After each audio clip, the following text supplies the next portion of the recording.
Michael Douglas has always been one of my most favourite actors, and during the mid-80s to the mid-90s, he did a series of movies that represented a variety of characters that had interesting flaws and made dubious choices in their lives. In 1987, he gave us the film Fatal Attraction, which was directed by the British filmmaker Adrian Lyne. In the film, Douglas plays an attorney who decides to have a fling with Glenn Close's character Alex, while his wife and daughter are away for the weekend. It's a decision that would backfire in a huge way once it's revealed that Alex has developed an obsession of him after their one-night stand, ultimately putting his family, himself, and even their pet bunny rabbit in danger through her actions. You want to know where the phrase bunny boiler came from? Well, this is it. In that same year, he also starred in Oliver Stone's Wall Street, where he gave an Oscar-winning turn as the egotistical, greed-obsessed billionaire Gordon Gekko. Throughout the course of the movie, Gekko takes Charlie Sheen's wet-behind-the-ears stock trader under his wing and schools him in the art of using insider information to gain an upper hand. In 1989, he starred in the film The War of the Roses, which was directed by Douglas's real-life longtime friend, Danny DeVito. It charts his relationship with Kathleen Turner's character Barbara, from their first meeting to their marriage and building a home together. But it quickly descends into a satirical black comedy about a bitter divorce battle over their wealthy possessions. Their increasingly violent altercations towards one another, ultimately ending in both of their deaths due to a freak accident. Their whole lives becoming nothing more than a morality tale that a divorce lawyer gives to his clients who are considering divorce as an option.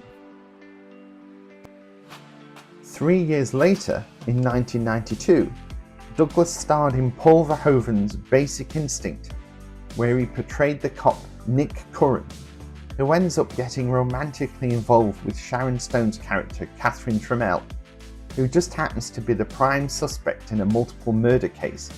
It's a fantastic thriller that really pushed the boundaries of what was acceptable in terms of showing sex on the big screen. But it was a year later, in 1993, that he gave what I think is his best performance. And it's in the movie Falling Down, directed by Joel Schumacher. I think Falling Down was the best screenplay I've read in a really long time. The part is the best part I've had since Wall Street. Douglas plays a man who abandons his car while stranded in traffic on the LA freeway during the heat wave.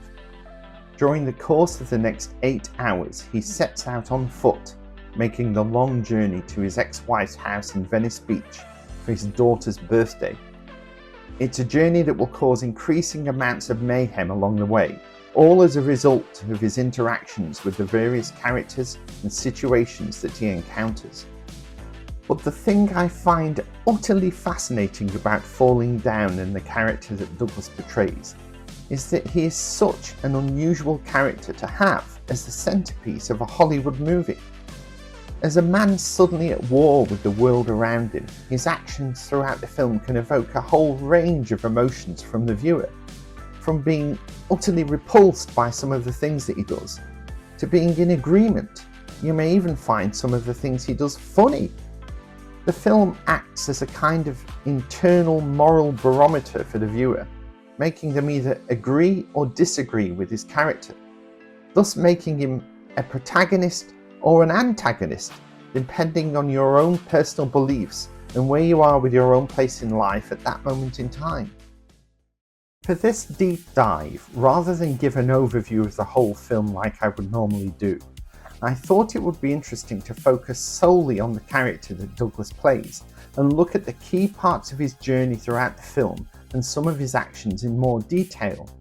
I also want to look at how the script is structured to try and make us empathise with his character. The thing to remember throughout this video is that by the end of the movie, as Douglas's character is being arrested at gunpoint by the police, The cop tells him that he's the bad guy. Douglas replies with, I'm the bad guy? Yeah. How'd that happen? For me, this is the most important line of dialogue his character has in the whole movie, as he genuinely cannot understand how he has got to this point.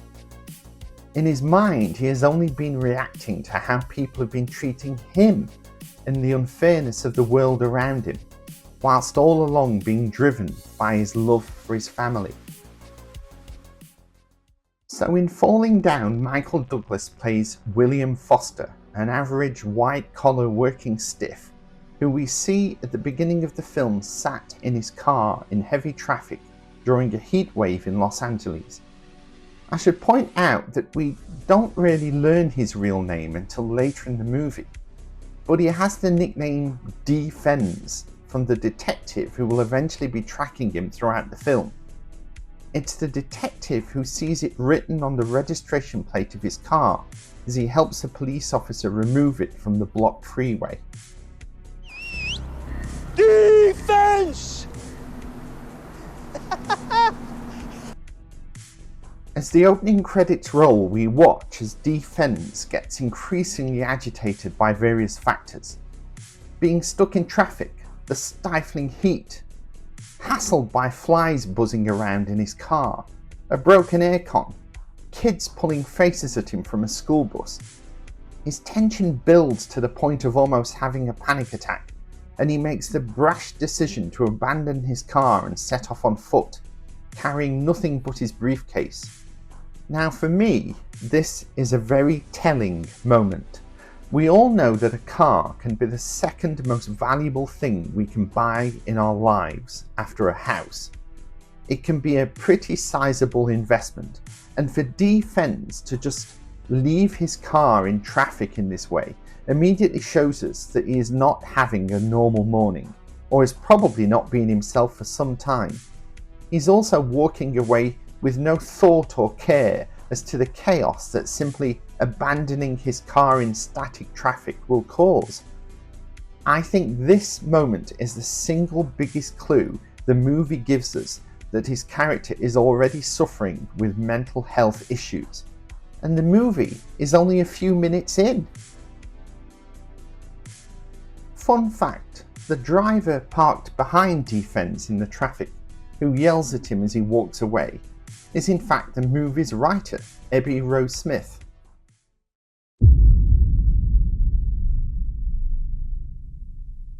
So we get to his first interaction in the movie.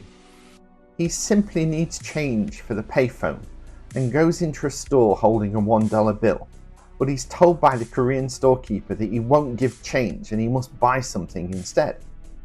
So D-FENS reluctantly grabs a soda, but after asking the storekeeper to repeat the price because of his difficulty understanding his pidgin English, he's shocked to learn that it's 85 cents, and D-FENS complains that this won't give him enough change for the phone call.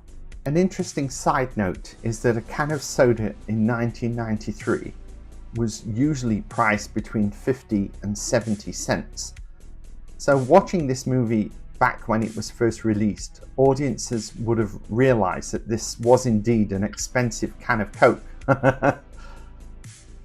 So D-FENS calmly offers to pay 50 cents for the soda, thus giving him 50 cents back in change. But the Korean storekeeper angrily refuses and tells him to leave. When D-FENS doesn't want to leave and puts his briefcase on the counter in an act of defiance, the storekeeper pulls out a bat and D-FENS rattles it out of his hands, knocking him to the ground in the process. The storekeeper yells at him to take the money, to which D-FENS replies, I'm not the thief. I'm not the one charging 85 cents for a stinking soda! You're the thief!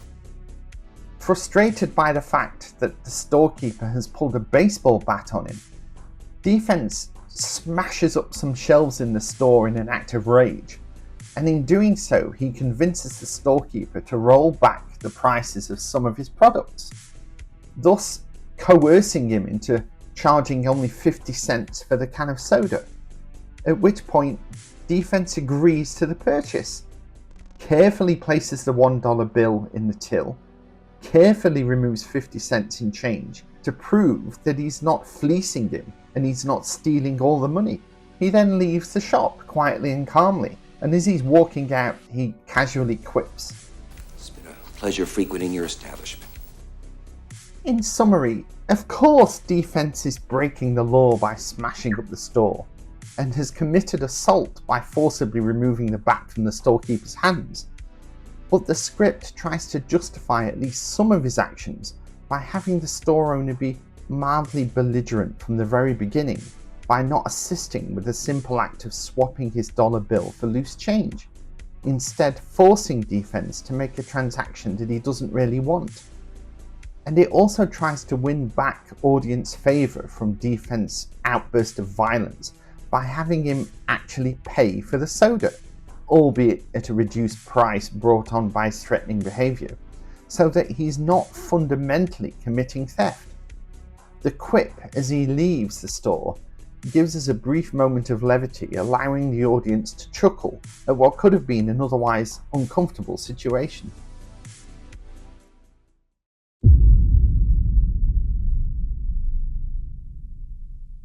D-FENS, continuing his journey, stops to sit on a wall to try and do some makeshift repairs on a hole that has formed in the sole of his shoe and drink his soda. As he does this, two young Mexican men approach him and tell him that he's in fact trespassing on private property. They tell him that the graffiti on the wall he's sitting on is a sign. It says this is private property. No trespassing. This means you. D-FENS quips. Well, maybe he wrote it in English, I could understand it. D-FENS tries to reason with the two men, politely asking them to step aside and let him just walk away. But they get even more belligerent and one of them pulls out a butterfly knife, asking him to hand over his briefcase.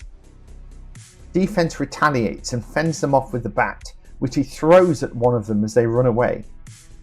He then picks up the dropped butterfly knife and puts it in his pocket. In summary, this encounter is more straightforward. D-FENS is minding his own business, taking a rest, when he's approached by the young men who clearly plan to rob him right from the very start.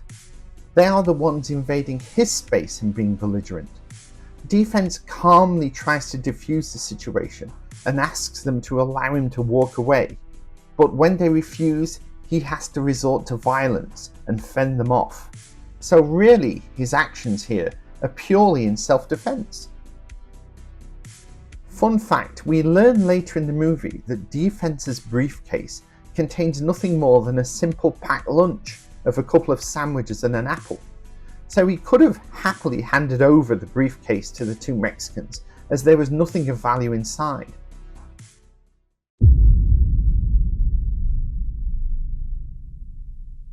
So for encounter 3, we find D-FENS finally making the phone call for which he needed the loose change. During the call, we learn that he is in fact divorced from his wife, who is now living in Venice with their daughter.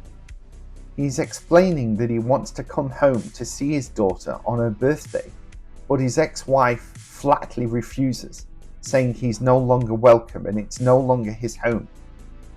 During the conversation, the two Mexican gang members from earlier recognize him from across the street and attempt to drive by shooting, but they miss him completely and instead injure several members of the public in the process. In their haste to escape, they crash their car. As the chaos of the aftermath of the shooting unfolds, D-FENS casually walks up to the crashed car. The occupants are badly injured and the driver is half out of the car, conscious but bleeding. D-FENS sees a bag of guns has fallen out by the driver. He approaches him and tells him that he missed, and he takes a machine gun and fires a single round into the gang member's leg. He then puts the gun back into the bag and walks away from the scene, taking the bag of guns with him. In summary, this is probably the most horrific scene in the movie, as innocent bystanders are injured.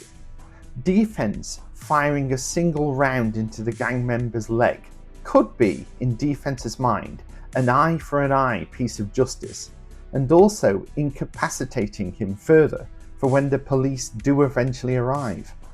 But the important thing here is he doesn't kill the gang member, even though they have just blatantly tried to assassinate him in a drive-by shooting. He just wounds him. Perhaps this is the scriptwriter reminding us that D-FENS is not so unhinged as to be a dangerous killer, as this would have been a perfect moment for him to coldly kill his would-be assassin. But instead, he makes the gang member suffer, just like the incompetence of the failed shooting has made innocent bystanders suffer.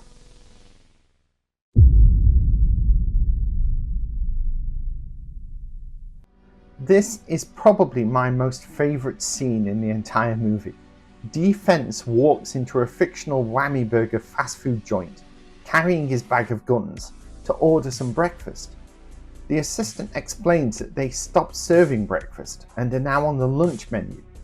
He politely asks for the manager to explain that he wants breakfast, and the manager repeats that they've stopped serving breakfast at 11:30 a.m. D-FENS looks at his watch and sees it says 11:33 a.m. Trying to remain calm and polite, he asks again for breakfast but is flipped off by the manager, at which point D-FENS pulls a gun, making the whole place erupt in chaos. As he tries to calm everyone down, he accidentally fires his gun into the air. Eat your lunch, please. Eat your lunch. You all need your vitamins A's and B's and and quickly apologizes profusely, saying the trigger is sensitive. He encourages the patrons to finish their food, at which point one of them vomits in terror, making D-FENS quip. How's the food? I think we have a critic. On receiving his order, he looks at it and complains how it's nothing like it's shown in the photo, and instead looks like a sorry, squashed thing. The scene ends where he shows the burger to the patrons, but just gets blank looks from everyone. We later learn from a policeman in the movie that D-FENS actually paid for the food and left without harming anyone. In summary, D-FENS is acting upon the frustration of missing breakfast by just 3 minutes and the staff being too rigid with their menus and rules, not allowing a bit of grace to help him out as a customer. His criticism on the food not being as presented is something I think we've all experienced. He even quips at one point in the scene, "Haven't you heard the phrase, the customer is always right?" Of course, none of this justifies his actions throughout the scene, but it's another attempt by the movie to give us a small hint of, I know how he feels within the circumstances of the scene. The bits of comedy in this scene also helps to keep us, the audience, just enough on his side so as not to make him the bad guy. Fun fact, the female assistant serving at the Whammy Burger is in fact the real-life sister of Michelle Pfeiffer, Day Pfeiffer.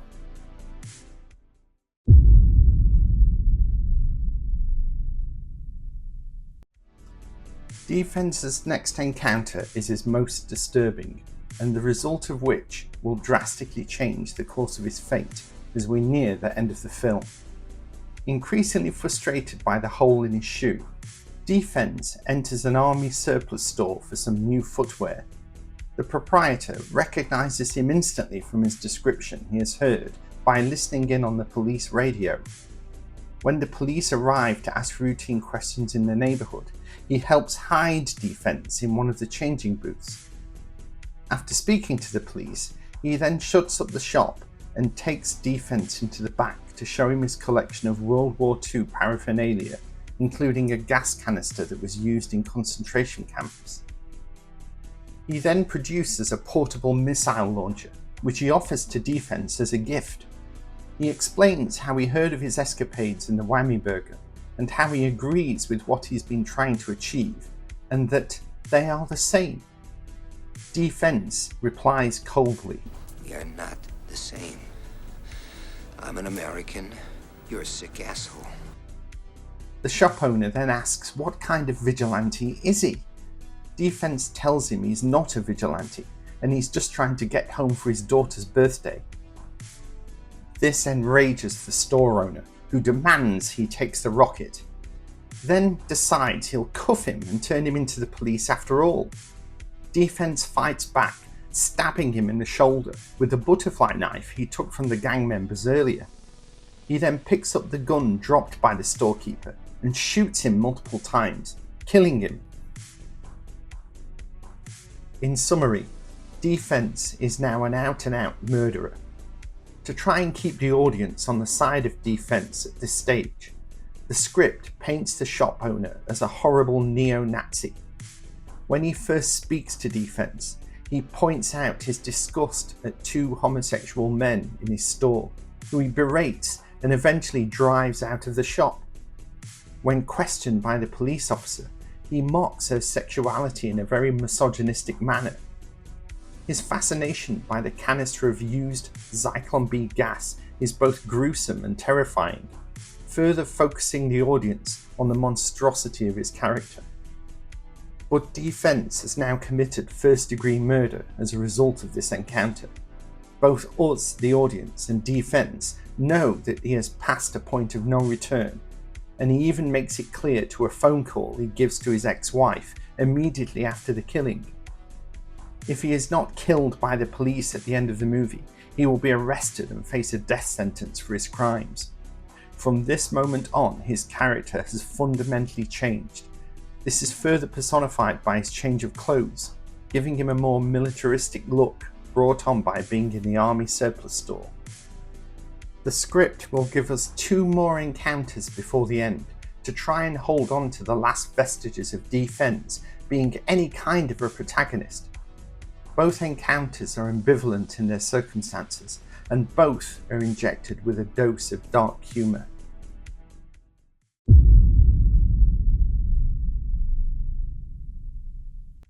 D-FENS walks into his next encounter with a dark air of confidence and belligerence.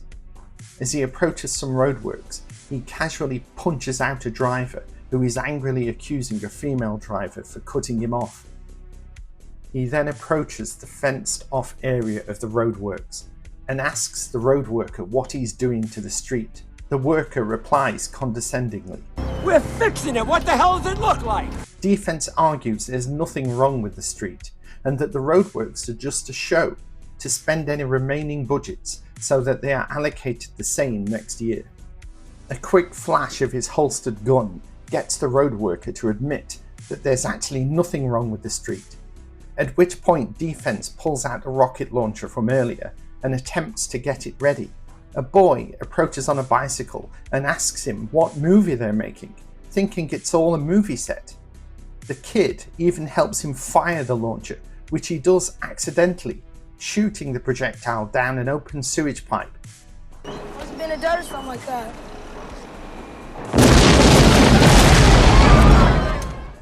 In summary, this encounter plays on the audience's familiarity with the annoyance of roadworks and how they seem to be a constant burden in our everyday lives.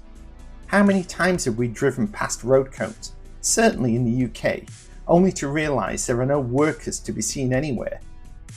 Having the child appear to help with the firing of the rocket launcher adds a brief moment of levity, as though any child living in downtown LA would be used to seeing portable rocket launchers.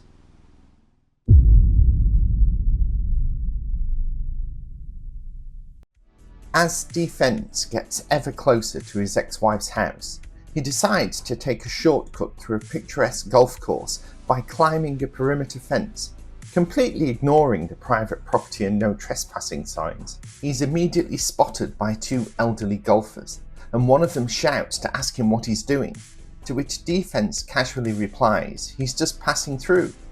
When the golfer yells to him to get off the course, D-FENS replies, "I am! Go back the way you came!" The golfer takes a shot, hitting the ball in his direction. D-FENS angrily shouts at the 2 elderly golfers, explaining how the beautiful surrounding land should be used as parkland and for families. He fires a shotgun round at their golf cart, sending it off down the hill where it rolls into a water hazard. The golfer, shocked by the noise of the shotgun, collapses, clutching his chest. When D-FENS asks him what's wrong, he explains his heart pills are in the golf cart. D-FENS quips he's out of luck and berates him for not letting him cross the golf course in the first place, telling him he's going to die wearing his stupid little hat. In summary, the script uses this encounter to take an obvious dig at the class system and how D-FENS is enraged by rich people appropriating land for playing golf when it could be enjoyed by less fortunate people. The scene is both shocking and funny, with again the script making the aging golfer belligerent towards D-FENS, thus somehow justifying his dismissiveness of not helping him once he collapses. As D-FENS gets nearer to his ex-wife's house, and indeed the end of the story, we learn that he was a defence plant worker who was laid off from his job over a month beforehand. This was hinted at earlier in the film, where we see him ringing out potential jobs in a newspaper's classified section. He is a man at loss with the world around him, no longer loved by his wife, and with no job to give him purpose. As his mother says when learning of his unemployment from the police, "Where has he been going every day? Where has he been eating his lunch?" Ultimately, D-FENS finally catches up with his wife and daughter, who upon learning of him being so near to their home, flee down Venice Beach Pier in an effort to get away from him. Realising that's where they would escape to, D-FENS also sets off down the pier, but the police are on his tail and step in as D-FENS is with his wife and daughter. While distracted, his wife takes his gun and throws it into the sea.